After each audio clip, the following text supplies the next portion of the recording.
Bien, l'équation différentielle en Vz maintenant. Alors, somme des forces extérieures égale ma selon loi de Newton. D'accord? Bien, somme des forces extérieures qui agissent sur le palais égale masse du palais fois le vecteur accélération de son centre d'inertie. Quelles sont les trois forces? Eh bien, il y a P fois P plus pi poussée d'Archimède plus vecteur F, force de frottement égale ma. Le vecteur P, il est orienté dans ce sens-là, donc dans le sens opposé au vecteur K, donc dans le même sens que le vecteur K, donc sa coordonnée est positive. On va passer maintenant en termes de coordonnées. Donc P, c'est mg fois le vecteur K. Voilà pour Pz, si vous voulez. Pi plus pi, eh bien, pi est orienté dans le sens opposé au vecteur K. Que vaut pi? Donc là, c'est le vecteur P. Que vaut pi? Eh bien, c'est la masse de glycérine déplacée, masse de glycérine déplacée, masse de fluide déplacé, fois G fois K. Donc ça, c'est le poids de la glycérine déplacée. Pi est dans le sens opposé au vecteur K, donc il y a forcément un signe moins. Si on veut maintenant définir la masse par rapport à la masse volumique, on sait que on aura égal à la masse de glycérine, masse volumique de la glycérine, fois le volume de glycérine déplacée. Le volume de glycérine déplacée, c'est le volume du palais, puisque le palais est complètement immergé dans la glycérine. Moins ρ V1 fois G fois K. Bon, la force de frottement, elle vaut moins K fois le vecteur vitesse. C'est-à-dire moins K fois le vecteur vitesse, c'est tout simplement Vz fois K.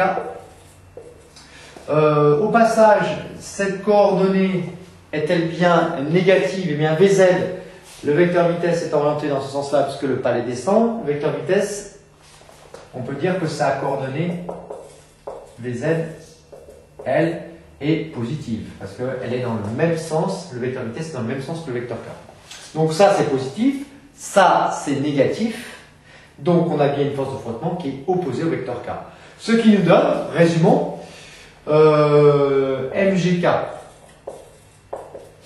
moins ρ V1 gk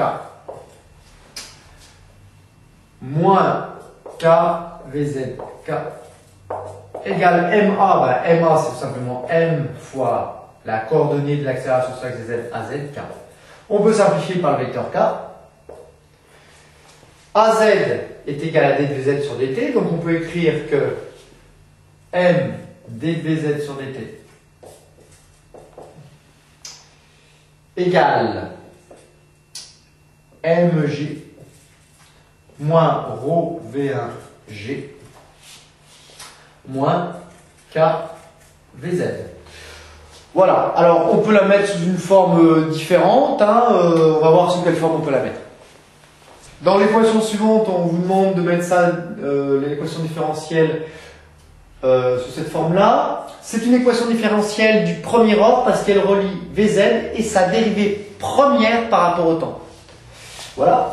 Alors, ça nous donne quoi ceci? Eh bien, on va tout diviser par m. Alors, quand je divise par m, laissez bien le m, c'est une astuce qui vous permet de faire attention de ne pas oublier un terme. Là, on divise par m. Là, on divise par m, évidemment. Et là, on divise par m. Ce qui nous fait dvz sur dt égale, eh bien, on peut mettre le g en facteur. G facteur de 1 moins ρ V1 sur m moins k sur m Vz.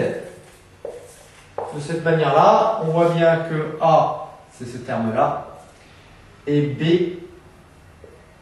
c'est ce terme-là.